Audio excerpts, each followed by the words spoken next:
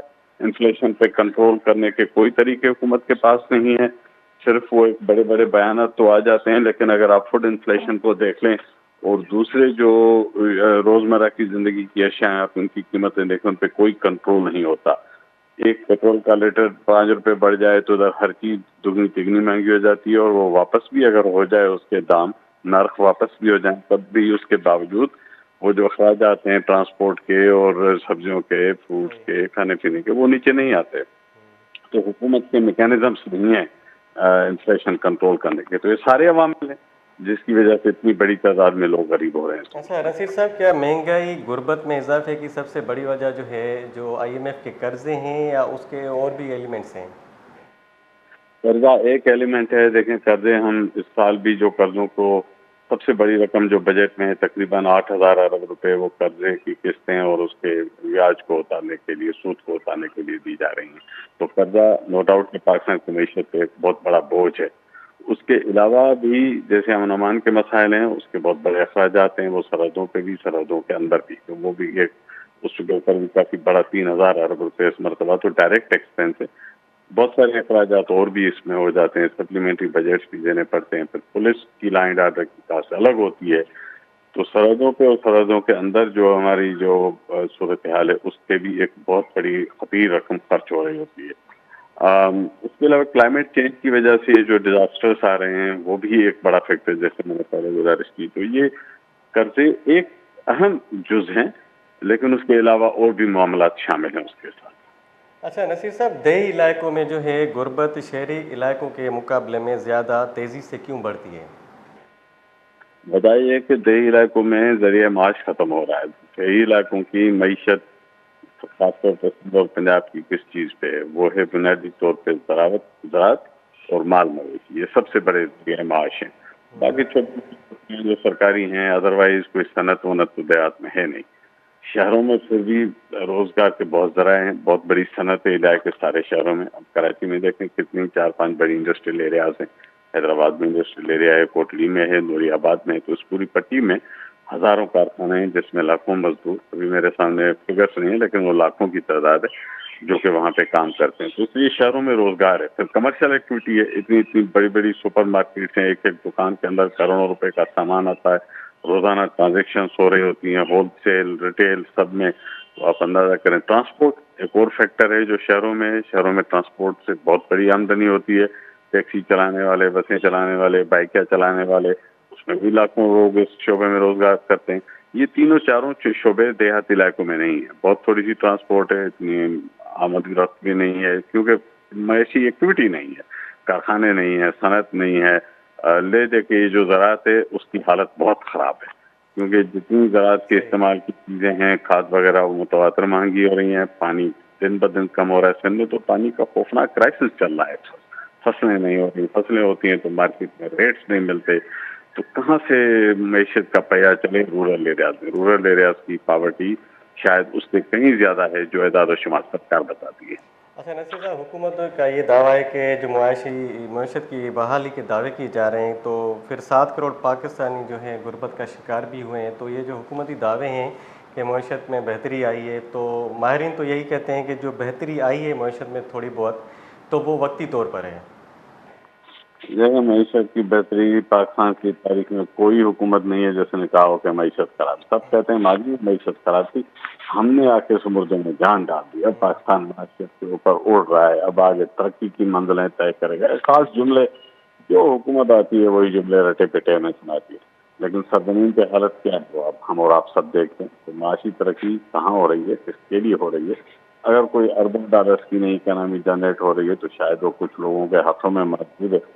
دنیا میں ریاستوں کا کام صرف یہ نہیں ہے کہ گروتھ کریٹ کریں. گروتھ تو ایک ایلیمنٹ ہے نا، آپ اس گروتھ کے فوائد آخری کونے تک کیسے پہنچاتے ہیں؟ کیا غریب آدمی کو 2 وقت کی روٹی ملتی ہے؟ کیا اس کو پینے کا صاف پانی ملتا ہے؟ کیا آپ کے ریموٹ ایریاز میں اسپتال میں دوائی ملتی ہے؟ کیا آپ کے بچوں کو اسکول جانے کی سہولت ہے؟ اگر ساری چیزیں نہیں ہیں جو کہ بڑے علاقوں میں پاکستان کے نہیں ہیں، میں تمام صوبوں کی بات کر رہا ہوں، صحیح. اور 40 اچھا، بلوچستان میں جو نصیر صاحب غربت کی شرح ہے وہ 47% ہے، تو اب اس کی وجوہات کیا ہیں؟ آپ تھوڑا تفصیلی میں بتائیں کہ بلوچستان صوبہ جو ہے وہ اتنے وسائل سے مالا مال ہو کر بھی اور سب سے زیادہ غربت وہاں پر ہے۔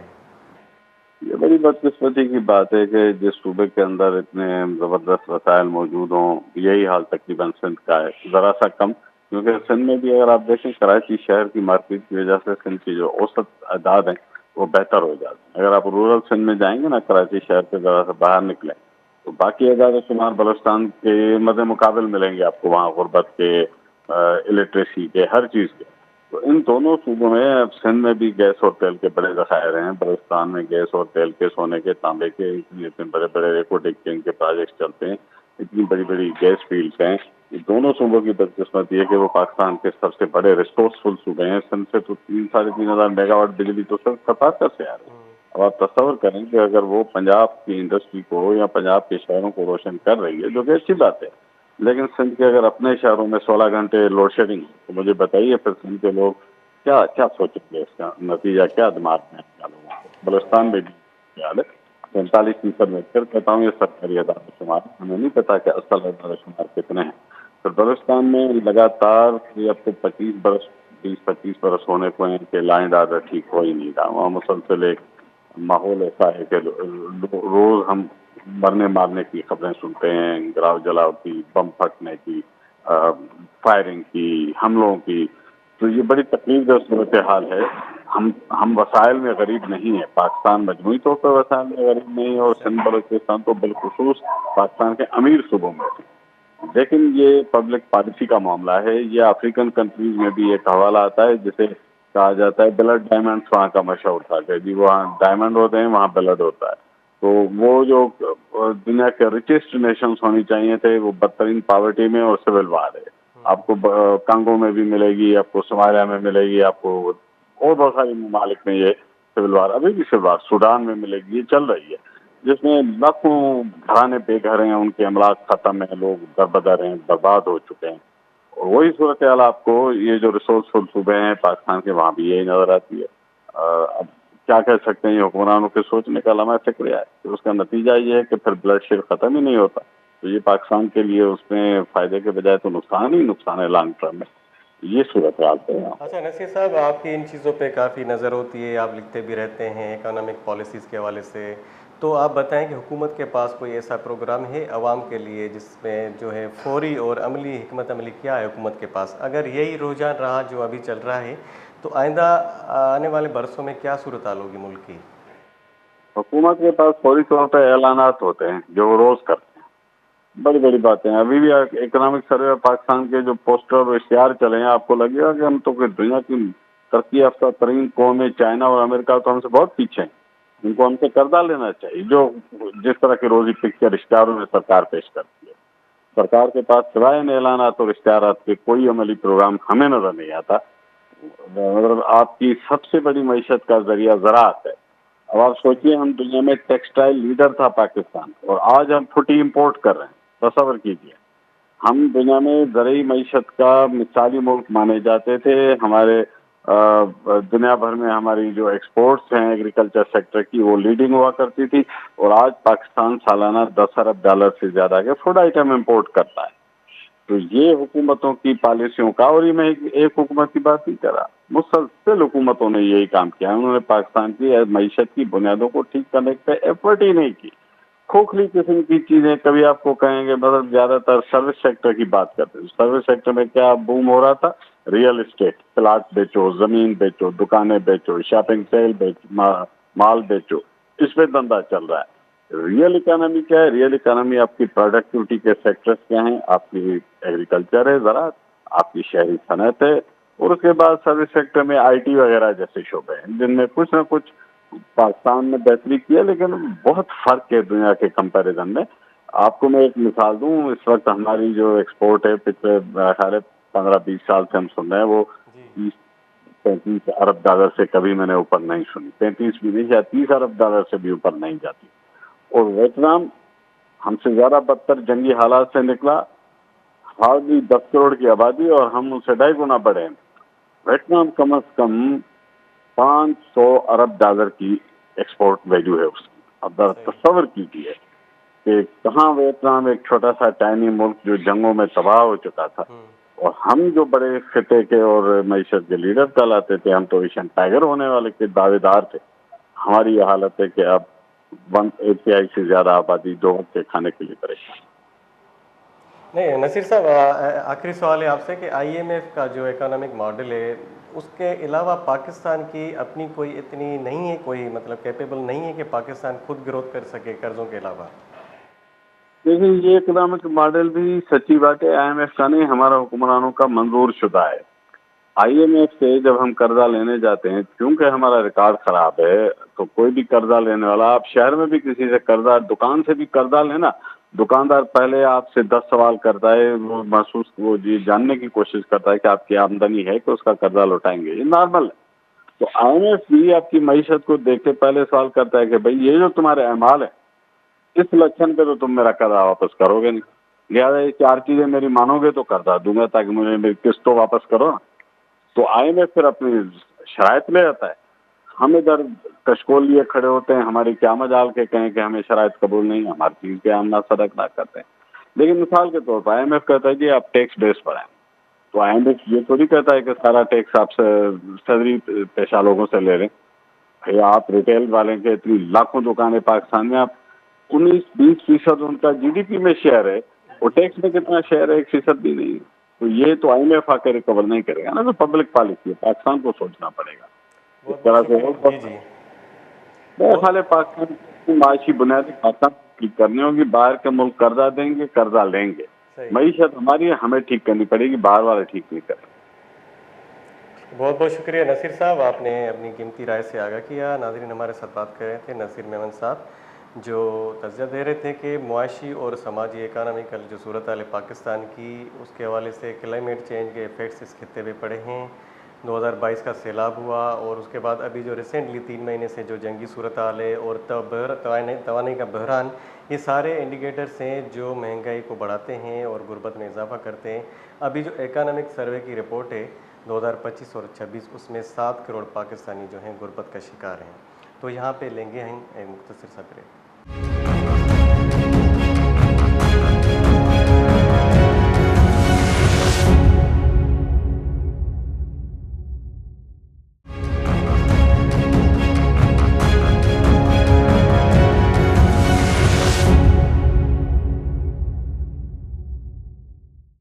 ویلکم بیک ناظرین، ابھی ہمارے ساتھ جو گیسٹ موجود ہیں وہ پروفیسر ہیں، اسسٹنٹ پروفیسر ہیں، ڈاکٹر سدرا، بحرہ یونیورسٹی سے ان کا تعلق ہے. ہم ان سے بات کریں گے یہ جو معاشی صورتحال ہے ملک کی، اور جو پاکستان اکانومک سروے کی جو رپورٹ ہے اس میں کہا گیا ہے کہ گزشتہ 6 برسوں میں مزید 2 کروڑ 70 لاکھ جو پاکستانی ہیں وہ غربت کا شکار ہوئے ہیں. تو ہم ان سے بات کریں گے. السلام علیکم. وعلیکم السلام. ڈاکٹر سدرا، یہ جو صورتحال ہے پاکستان اکانومک سروے کی، آپ نے رپورٹ بھی پڑھی ہوگی اور آپ کا انٹرنیشنل ریلیشن سے تعلق ہے، تو ابھی جو مجموعی صورتحال کیا دیکھتی ہے؟ ملک کی صورتحال ہو یا غربت کی، جو یہ آپ کے سامنے انڈیکیٹر سامنے آئے، 6 برسوں میں جو ہے 2 کروڑ 70 لاکھ مزید افراد غربت کا شکار ہوئے ہیں. تو حکومتی پالیسیز اور اکانومک پالیسیز کے حوالے سے آپ کیا کہیں گی؟ اچھا آصف، بالکل یہ بہت ہی گمبھیر ایک صورتحال ہے، اور اس پہ میرا نہیں خیال کہ اب حکومت کو مزید اس کو کسی طریقے سے بھی، جس کو آپ کہہ سکتے ہیں کہ غیر مؤثر حکمت عملی کے ذریعے اور خراب چاہیے. آلریڈی میں سمجھتی ہوں کہ اس وقت یہ خراب ترین اور سخت ترین ایک صورتحال ہے، کیونکہ دیکھیے یہ کیونکہ گزشتہ 6 سالوں کا یہ پورا سروے ہے، ٹھیک ہے. اچھا، 6 سالوں کے اندر اگر ہم پاکستان کا پورا پولیٹیکل اور گورننس سسٹم کو ریویو کرتے ہیں تو اس کا مطلب یہ ہرگز نہیں ہے کہ 6 سال کے اندر ہی شاید خرابیاں پیدا ہوئی ہیں، لیکن یہ 6 سال کے اندر ورس ہو گئی ہیں، مطلب ایک شدید ایک شکل اختیار کر گئی ہیں. اگر پورا پاکستان کا ایک معاشی اقتصادی صورتحال کو جب ہم اینالائز کرتے ہیں تو ہمیں کچھ بہت بڑے ایسے فیکٹرز نظر آتے ہیں جو کنسسٹنٹ ہیں، مسلسل ہیں. اس میں سے سب سے پہلی چیز تو یہی ہے کہ پاکستان میں جو پولیٹیکل انسٹیبلٹی ہے اور پالیسی ڈسکنٹینیوٹی ہے، یہ 2 چیزیں میں سمجھتی ہوں کہ پرائم ریزنز ہیں. کیونکہ پولیٹیکلی بھی پاکستان گورننس کے حد تک بھی کوئی اسٹیبل نہیں رہا ہے، مسلسل گورنمنٹس آتی جاتی رہی ہیں، اور ڈفرینٹ پولیٹیکل ریزنس کی وجہ سے گورنمنٹ جو ہے وہ اپنے ٹینیور پورا نہیں کر پاتی. دوسری چیز یہ ہے کہ جو پالیسیز کوئی بھی گورنمنٹ لے کر آتی ہیں اگلی آنے والی جو گورنمنٹ ہوتی ہے وہ ان کو ڈسکنٹینیو کرتی ہے. یہ ایک بہت ہی عجیب مطلب مذائقہ خیز سی چیز ہے کہ لیکن پالیسی جو ہوتی ہے، پالیسی میٹرز جو ہوتے ہیں وہ ریاست سے متعلق ہوتے ہیں. اگر گورنمنٹ کوئی پولیٹیکل پارٹی حکومت میں رہے نہ رہے، لیکن اگر اس کے پالیسی امپیکٹ لاسٹنگ ہے، ایک طویل عرصے تک وہ گورننس پہ اور لوگوں کے اوپر ان کی معاشی اور سماجی حالت کو بہتر کر سکتے ہیں، تو سب سے پہلے تو فوکس اسی پہ ہونا چاہیے کہ ہر کچھ عرصے کے بعد گورنمنٹ جب چینج ہو جاتی ہے پالیسی کیوں ڈسکنٹینیو کر دی جاتی ہے. ایک طریقہ یہ ہے، جتنے بھی پالیسی اینالسٹ سن رہے ہوں گے وہ یقیناً اس سے اتفاق کریں گے کہ طریقہ کار یہ ہوتا ہے کہ پالیسی اسیسمنٹ ہو سکتی ہے. آپ اس کو جو کنٹینیو کر رہے ہیں اسی کو اسیس کر لیں، جو گیپس ہیں ان کو ایڈریس کریں، بہتری کچھ اس میں امینڈمنٹ کر دیں، آلٹریشنس کر لیں. ڈسکنٹینیویشن کا مطلب یہ ہوتا ہے کہ پھر سے زیرو سے اسٹارٹ. اب یہ بہت بڑا مذاق ہے عوام کے ساتھ کہ عوام جو ہے وہ نئی نئی پالیسیز کے نام پہ انٹروڈیوس کروائی جا رہی ہے، لیکن اثرات یا ثمرات بالکل صفر. تو یہ چیز ایسی ہے جس کو میں سمجھتی ہوں سب سے بنیادی نقطہ ہے. اچھا یہ بتائیں کہ جب ہم ڈبیٹ ہوتا ہے انٹرنیشنلی کہ آئی ایم ایف کے حوالے سے بات کرتے ہیں یا ایم این سیز کے حوالے سے، ملٹی نیشنل کارپوریشنس ہو گئیں، تو پاکستان کی جو صورتحال ہے اکانامک، اس میں آئی ایم ایف کا سب سے بڑا کردار ہے. پاکستان کی جو اپنی معیشت ہے وہ خود گروتھ نہیں کر رہی، آئی ایم ایف کے قرضوں پر ڈپینڈ کر رہے ہیں. اور کوئی بھی حکومت ہو وہ قرضے لیتی ہے، اور جو بھی حکومت آتی ہے تو وہ کہتے ہیں کہ ہم جو ہیں دودھ کی نہریں بہا دیں گے، یہ کر دیں گے، شہد کی نہریں بہا دیں گے. تو آخرکار صورتحال کب بہتر ہوگی؟ آپ کو کیا لگتا ہے کہ گورنمنٹ کی جو پالیسیز ہیں اس میں فالٹ ہے یا آئی ایم ایف کی قرضوں کی وجہ سے ہماری یہ صورتحال ہے؟ دیکھیے قرضہ لینا بھی تو ہماری پالیسی کا حصہ ہی ہو جاتا ہے نا. یعنی حکومتیں یہ فیصلہ کر لیتی ہیں کہ ہمیں قرضہ لینا ہے. آئی ایم ایف آپ کو اگلے قرضے کے لیے دباؤ تو نہیں ڈال رہا ہوتا، یہ تو آپ کی گورنمنٹ ہوتی ہے. ہر دفعہ جب بھی گورنمنٹ آتی ہے تو وہ خود ہی فیصلہ یہ کرتی ہے، اور یہی سے جو ہے پرابلم کا سمجھے کہ ابتدا ہو جاتی ہے. اچھا اب اس کو میں یہ سمجھتی ہوں کہ ہم آئی ایم ایف کو کیوں دوش دیں، کیونکہ ہمیں تو بہت اچھی طرح اندازہ ہے کہ آئی ایم ایف کا کام پاورٹی ریڈکشن ہرگز بھی نہیں ہے. یہ مانیٹری اینڈ فائنینشیل جو سپورٹ ہوتے ہیں، پروگرامس وہ دیتے ہیں، اور وہ کن شرائط پہ دیتے ہیں اس کا بھی بہت اچھی طرح ساری ہی دنیا کو اندازہ ہے. کیونکہ اگر یہ پاورٹی ریڈکشن سے ریلیٹڈ اور اکنامک اپرچونیٹی سے ریلیٹڈ کوئی پروگرام ہوتا تو اس وقت دنیا بھر کے جتنے بھی ممالک آئی ایم ایف کے پروگرامس میں ہیں وہاں تو دودھ کی نہریں بہ رہی ہوتی. ایسا کچھ بھی نہیں ہے. وہ مزید غربت کے اور ان امپلائمنٹ کے ٹریپ میں پھنسے چلے جا رہے ہیں. ہائی ٹیکسیشن ہے، ہائپر انفلیشن ہے. تو جب ہم اس کو دیکھتے ہیں تو ہمیں تو یہ سمجھ آتا ہے کہ یہ تو ایک ایسا ٹریپ ہے جو آپ کو مزید اکنامک جو ڈیپریویشن ہے اس طرف لے کے جا رہا ہے. تو یہ تو آپ حکومت کے اوپر یہ پریشر ہونا چاہیے. میرے خیال سے تمام جو اینالسٹ ہیں، جتنے بھی اس کو جو اکنامسٹ ہیں، ان کو ایک زبان ہو کے اس بارے میں پریشرائز کرنا چاہیے کہ حکومت ایسی پالیسی کیوں نہیں بناتی. 3 ایئرز ہوتی ہے نا پالیسی کی، short term, medium term and long term. تو آپ کی کوئی پالیسی ریفلیکٹ ہونی چاہیے کہ جی یہ ہماری لانگ ٹرم پالیسی ہے جس کے لیے ہم short and medium term initiatives دیں گے، اور ہمارے پاس ایک ٹائم ہوگا جس میں ہم آئی ایم ایف کی طرف جانا بالکل ترک کر دیں گے. اور یہ پالیسی کسی پولیٹیکل گورنمنٹ سے ریلیٹڈ نہیں ہونی چاہیے. پاکستان کی ریاست کو بیٹھ کے سوچنا چاہیے. تو ویسے اندازہ ہے کہ پاکستان میں حکومتوں سے زیادہ کسی ادارے جو ہیں وہ مضبوط بھی ہیں اور ان کا ایک انفلوئنس ہے پالیسی میکنگ کے اندر.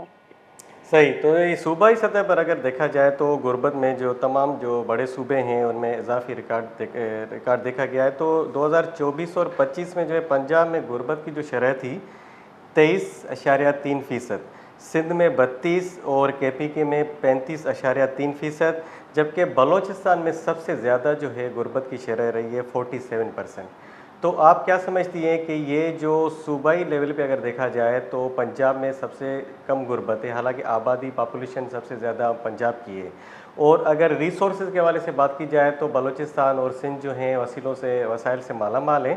تو آپ کیا سمجھتی ہیں کہ پھر بھی سندھ اور بلوچستان میں غربت کیوں ہے؟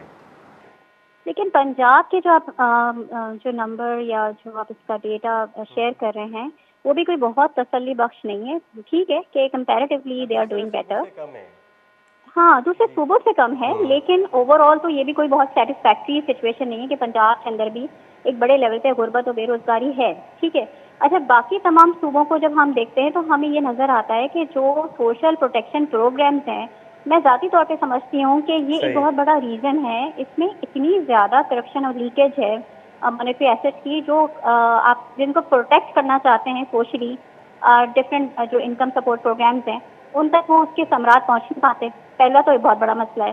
پھر یہ ہے کہ صوبائی سطح کے اوپر کے معاملات ہیں نا, انفلیشن کو کنٹرول کرنا, امپلائمنٹ سپورٹ پروگرامز دینا, اور اسی طریقے سے جو بھی ونریبل گروپس ہیں ان تک جو اکنامک شاک کے اثرات کو کم کرنا. تو یہ تو صوبوں کے جو بجٹس ہوتے ہیں, یہ اس وقت صوبے اس وقت فوکس کرنا چاہیے کہ دیکھیں اتنی بری سچویشن ہے ہمارے یہاں, اور عوام جو ہے غریب سے غریب ترین ہوتی چلی جا رہی ہے. تو یہ تو صوبائی لیول کے اوپر جب تک آپ پروگرامس نہیں بنائیں گے, آپ پرائیورٹی کے اوپر ان چیزوں کو نہیں فوکس کریں گے. دیکھیں آصف, میں ایک چیز ہمیشہ جی. بہت دیکھ کے میرا دل خراب ہوتا ہے کہ کہیں پہ بھی آپ کو ممبر آف پارلیمنٹ یا نیشنل اسمبلی کے جو ممبرز ہیں یا بڑے ہمارے گورنمنٹ آفیشلز ہیں, ایون جو میڈیم ٹیئر کے آفیسرز ہیں, ان کے اپنے اخراجات یا ان کے اپنی لگژریز میں کوئی کمی آپ کو نظر نہیں آئے گی. اور یہ ان لوگوں کے سرونٹس ہیں جو کہ غریب ترین ہیں. تو یہ کیسی عجیب سچویشن ہے کہ آپ کن لوگوں کو اپنا ایک سرونٹ یعنی گورنمنٹ سرونٹ یا سول سرونٹ مان رہے ہیں, جو آپ سے زیادہ لگزریس اور آپ سے زیادہ تعیش جو ہے لائف گزار رہے ہیں. تو یہ تو اکاؤنٹیبلٹی کا بہت بڑا میٹر ہے نا, کہ وہ جو پیسہ آپ پہ لگنا چاہیے تھا وہ کن چیزوں پہ لگ رہا ہے.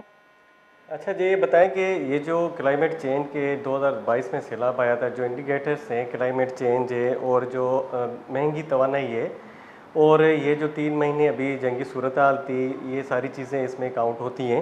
تو اگر پاکستان کے پاس اپنا کوئی اکنامک ماڈل نہیں ہے, یا IMF کا ماڈل ہے اس پہ ہم چلتے ہیں, قرضوں پہ چلتے ہیں, تو آپ کیا سمجھتی ہیں ایز اے IR اسکالر کہ پاکستان کی جو پالیسیز ہیں اکنامک پالیسیز کو, اس کو مزید کیسے بہتر بنایا جا سکتا ہے, اور آپ کی نظر میں کس حکومت میں بہتر پالیسیاں بنائی تھیں؟ کیسے کیا جا سکتا ہے, اس کا تو بہت آسان سا حل یہ ہے کہ میں جب پالیسیز دیکھ رہی ہوتی ہوں تو زیادہ تر جو پالیسیز ہوتی ہیں نا وہ کافی مضبوط ہوتی ہیں.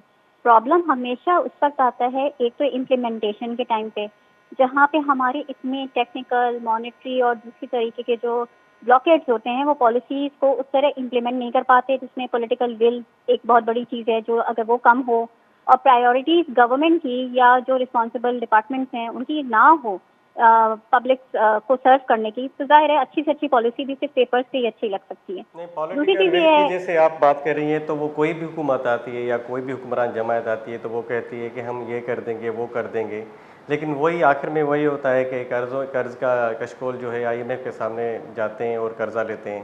تو یہ صورتحال ہم تو یہی دیکھ رہے ہیں مجموعی طور پہ.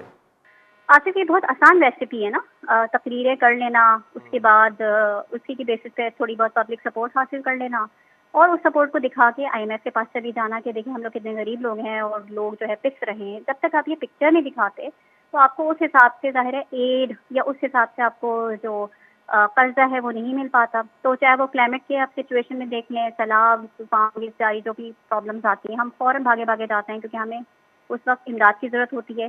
یعنی کہ ہم نے بہت شرمندگی کی بات ہے کہ پاکستان کا ایک امیج ایسا بنا دیا ہے کہ جس کے مطابق ہم کوئی بھی چیز اپنے طور پہ نیشنل لیول کے اوپر ٹیکل کرنے کے قابل نہیں ہے.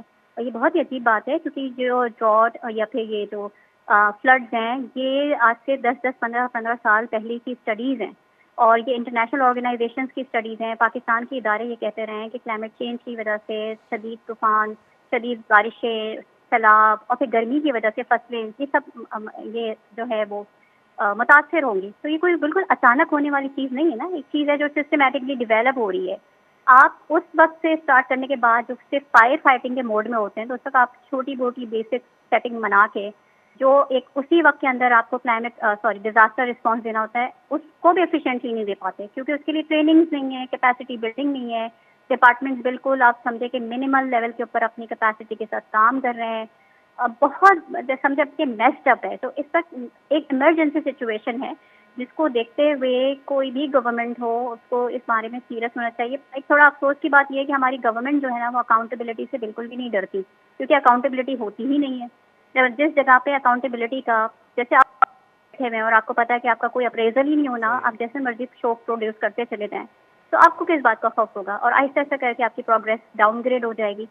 And that's the same case with the government and the country as well, کہ جب آپ کو پتا ہو کہ آپ کتنی بھی کرپشن کر رہے ہوں, کتنی بھی اپنی جو ڈیوٹیز ہیں ان کو اوور لک کرتے چلے جا رہے ہوں, تو اس صورت کے اندر آپ کی وہ جو ایک سمجھتے ہیں کہ پرفارمنس ہوتی ہے، پروگریس ہوتی ہے، وہ نظر نہیں آتی. یہ بہت افسوسناک بات ہے کہ عوام جو ہے رحم و کرم پر ہے اس وقت. لیکن میں بینگ این اکیڈیمک اور جو میں پالیسی انالیسس کے طور پہ بھی کہہ سکتی ہوں جی یہ ہائی ٹائم ہے. یہ اب 2026 کے اندر عوام کو یہ نہیں کہہ سکتے کہ پچھلی گورنمنٹ نے یہ کر دیا تھا یا اس سے پچھلی گورنمنٹ نے یہ کر دیا تھا. اب آپ کو اپنی رسپانسبلٹی لینی پڑے گی، کیونکہ اب وہ دور نہیں ہے کہ جس میں آپ لوگوں کو مس انفارمیشن کے ذریعے خاموش کرانے کی کوشش کریں. آپ یہ سوال کا دوسرا پارٹ جو تھا کہ کس گورنمنٹ نے بہتر کام کیا، دیکھیے گورنمنٹ ہمیشہ بہتر کام کر سکتی ہیں، ایک تو اگر وہ کمیٹڈ ہوں اپنی رسپانسبلٹیز کے ساتھ، اور دوسری بات یہ کہ ان کو کام کرنے دیا جائے، ان کو بیچ میں ڈسکنٹینیو نہ کر دیا جائے کسی بھی صحیح. وجہ سے، جو بھی سمجھیں آپ اس کا پولیٹیکل ریزنس ہو سکتے ہیں. 5 سال آپ دیں جس کے لیے آپ نے عوام کا اتنے کروڑوں اربوں روپے کا خرچہ کر کے الیکشنز کرائے ہوتے ہیں، اور پھر ٹائم کے بعد اب اسیسمنٹ عوام کرے گی، وہ دیکھے گی کہ بھائی اس نے کام کیا ہے کہ نہیں کیا. میں یا آپ یہ ڈیسائیڈ نہیں کر سکتے. صحیح. اچھا، ایک اور سوال ہے آپ سے ڈاکٹر سدرا کہ جب حکومتی سطح پہ یہ دعوے کیے جاتے ہیں اور جو فائنانس منسٹر ہے ان کا کہنا ہے کہ پاکستان میں جو معاشی بہتری دیکھی گئی ہے اور معیشت کی بحالی ہوئی ہے، اس کے بعد بھی 7 کروڑ جو لوگ ہیں غربت کا شکار کیوں ہوئے ہیں؟ یہ اس میں انٹرویو کے آپ نے شروع میں کہہ دیا تھا کہ بھائی ہم نے نمبرز یا ڈیجٹ سے باہر نکل کے نا، چاہے وہ فائنانس منسٹر ہو یا کوئی سا بھی منسٹر ہو، اس کو آ کے ان غربت زدہ علاقوں میں صرف 24 گھنٹے گزارنے دیں، اس کو سمجھ آ جائے گا کہ بھائی واقعی میں بہتری ہوئی ہے کہ نہیں ہوئی ہے. جو آپ مارکیٹس کا حال دیکھ سکتے ہیں، جو آپ اوور آل ٹریڈ یونینس میں جا کے بات کریں، آپ چیمبر آف کامرس میں بات کریں، ہر طرف لوگ اس بات کو ڈسکس کر رہے ہیں کہ ہائپر انفلیشن ہے. جو چیز پاکستان میں بن رہی ہے، جو چیز ہم باہر سے منگوا رہے ہیں، دیکھیے انٹرنلی آپ چیزوں کو اپنے طور پہ کنٹرول بھی کر سکتے ہیں، مینیج بھی کر سکتے ہیں. بہت سارے غیر ضروری خرچے جو پاکستان میں گورنمنٹ کے لیول پہ، یا ایون میں تو کہتی ہوں کہ عوام کو بھی اس تک تھوڑا سوچنا چاہیے کہ جو ہم اتنی لیوش ویڈنگ کرتے ہیں اور چیزیں بھی ہماری جو فضول خرچی ہے، ہم اس کو کیوں نہیں کٹ ڈاؤن کرتے، اس طرف سوچتے کیوں نہیں. لیکن انٹرنیشنل ریالٹیز ہیں، جیسے اس کا گلف جو ہے اور ایران اور US کی وار کی وجہ سے بہت متاثر ہے، تو آپ کا انرجی جو روٹ ہے وہ ڈسٹرب تھا، یہ ایک بڑا فیکٹر بنا. تو کوئی بات نہیں، آپ کے پاس پالیسی ہونی چاہیے نا کہ آپ کے پاس آلٹرنیٹیو کوئی نہ کوئی وے آؤٹ ہو. آپ صرف ایک ریجن کے پر ڈپینڈنٹ ہو کہ اپنے ملک میں مہنگائی کو اونچی سے اونچی سطح پہ لے جانے چاہتے ہیں، ظاہر ہے یہ بھی پالیسی میکنگ کا ایک گیپ ہے.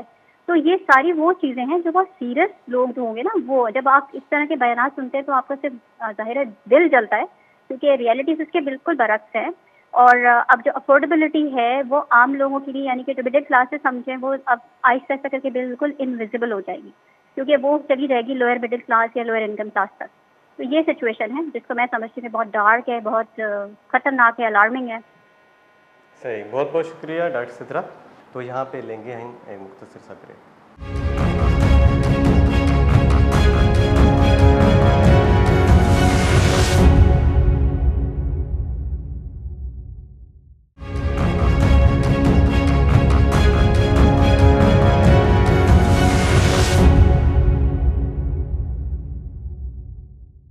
ویلکم بیک ناظرین ہم بات کر رہے تھے پاکستان اکانامک سروے کے حوالے سے. ابھی ہمارے ساتھ ٹیلی فون لائن پر موجود ہیں سینئر تجزیہ نگار ماجد مقصود. السلام علیکم ماجد مقصود.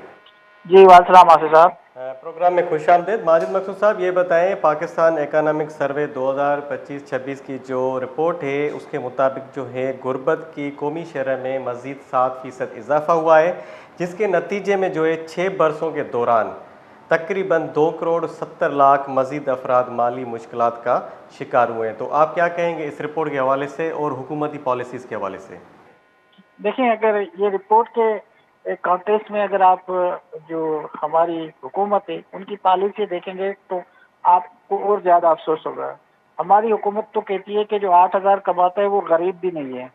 تو آپ سوچئے کہ یہ جو اس طرح کے لافنگ ایک اسٹیٹمنٹ آئی ہے وزیر اعظم کی جو میرے نظروں سے گزری ہے، وہ کہتے ہیں جو بندہ 8,400 کماتا ہے وہ غریب کی لکیر میں نہیں آتا.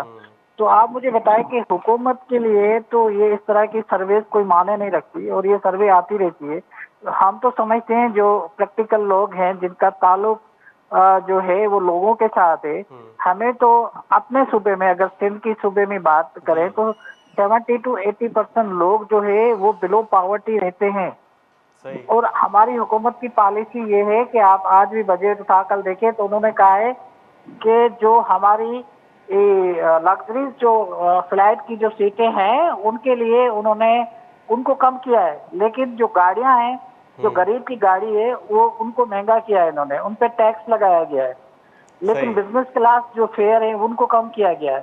تو آپ اوورال جب حکومت کی پالیسیز دیکھیں گے تو آپ دیکھیں کہ ہمارے پاس ابھی انفلیشن ڈبل ڈیجٹ ہے، اور جو گورنمنٹ کی سیلری ہے وہ حکومت نے کوئی 7% ریکمنڈ کی ہے، اور وہاں پہ فیڈرل میں انہوں نے 7% جو ہے بڑھائی ہے، اور جو آپ کی انفلیشن ہے وہ مور دین ابھی بتا رہے ہیں کہ ڈبل ڈیجٹس میں ہے. تو آپ مجھے بتائیے کرنسی کا یہ حال ہے، پیٹرولیم آپ کے پاس 400 پہ تقریباً پہنچ جاتا ہے، اور 400 سے اوپر چلا گیا تھا کچھ دن پہلے، ابھی کو تو کوئی تقریباً 300 سم تھنگ ہے، not something more than 80. But کہنے کا مطلب ہے کہ تو آپ غریب کے لیے یہ حکومت کیا کر رہی ہے. ابھی تو یہ جو ہمارے پاس اس طرح کی یہ رپورٹ شائع ہوئی ہے، اس کو بعد حکومت کو تو ایمرجنسی لگانی چاہیے کہ اس ملک میں کیا ہو رہا ہے. آپ سوچیں اتنی غربت میں لوگ اپنا خرچہ کس طرح پلان کرتے ہوں گے. صحیح. وہ کہتے ہیں کہ 8,000 میں جو بندہ ایک اپنی فیملی والا ہے تو اس کا 10,000 روپے تو بل آتا ہے. یہی وزیر اعظم کھڑے ہو کر اسی اسمبلی میں کہتے تھے جس کا 20,000 پر بل ہے تنخواہ ہے اس کی آپ گھر کی جو ہے نا وہ پلاننگ کر کے دکھائیں. آج وہی کہتا ہے کہ 8,400 والا بندہ جو ہے نا وہ غریب نہیں ہے. تو آپ مجھے اس ہیپوکریسی کو ہم کیا کہیں، کیا نام دیں؟ تو میں تو یہی کہوں گا کہ جس طرح کی ہماری پالیسیز ہے چلتی رہی ہے اور چلتی ابھی بھی چل رہی ہے، اس سے تو لگتا ہے کہ اس ملک میں غربت بڑھے گی. اور ٹھیک ہے جنگ تو چل رہی ہے لیکن جنگ میں ایران پہ نہیں اتنا ماجد افیکٹ صاحب، نہیں یہ ہوا جو جتنا آپ ہمارے. بات سنیں، یہ جو سروے ہے پورے 2025 اور 26 ایک سال کی ہوتی ہے، تو جنگ کو تو 2-3 مہینے ہوئے ہیں، تو جنگ بھی اس میں کنسیڈر ہو سکتی ہے کہ جنگی حالات ہو. تو باقی جو ایلیمنٹس ہیں وہ کون سے ہیں جو غربت بڑھنے کے یا مہنگائی بڑھنے کے؟ میں کر رہا ہوں کہ جنگ کا اگر آپ ایران میں دیکھیں تو اتنا امپیکٹ نہیں ہوا جتنا ہمارے پاس ہوا ہے. جی. تو یہ ایکسکیوز دیتے ہیں کہ بھئی جنگ چل رہی ہے. جنگ کا ہمارے پاس تو کبھی تیل کے جو ہے وہ اس کے لیے کوئی لائنیں نہیں لگی، لیکن سری لنکا میں لگی ہے، بنگلہ دیش میں لگی ہے، صحیح. انڈیا میں بھی لگی ہے. وہاں پر تو تیل پہنچا بھی نہیں ہے، لیکن وہاں تو انفلیشن نہیں ہوئی. کوئی ایک دفعہ ان کا کوئی 3-4 روپے کا پیٹرول بڑھا ہے، لیکن ہمارے پاس تو صورتحال دیکھیں کیسی ہے. ابھی بھی اس وقت بھی وہ اپنے اخراجات کم کرنے کے لیے تیار نہیں ہے. اور جو ان کو ابھی بے نظیر انکم سپورٹ پروگرام ہے ان کو انہوں نے IMF نے کہا ہے کہ آپ ان کی جو انسٹالمنٹ ہے وہ 20,000 تک بڑھا دے. وہ شاید انہوں نے 18,000 تک بڑھا دیے، لیکن یہ اپنے خرچے کم کرنے کے لیے تیار نہیں ہے. وہاں پہ تنقید ہو رہی ہے کہ یہ کیوں کیا، اس کو کم کریں. تعلیم پہ آپ کے پاس سے اخراجات کو کم کر دیا گیا ہے.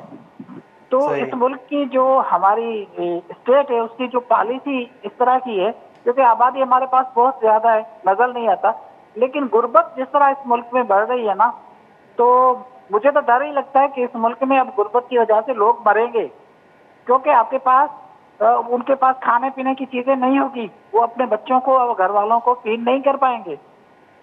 تو اس طرح کی صورتحال ہے اچھا ملک ماجد میں صاحب، بھی. یہ اگر صوبائی سطح پر دیکھا جائے تو جو غربت کی شرح پنجاب میں ہے وہ 23.3% ہے، اور سندھ میں 32 ہے، اور سب سے زیادہ جو غربت کا شکار جو صوبہ ہے وہ ہے بلوچستان.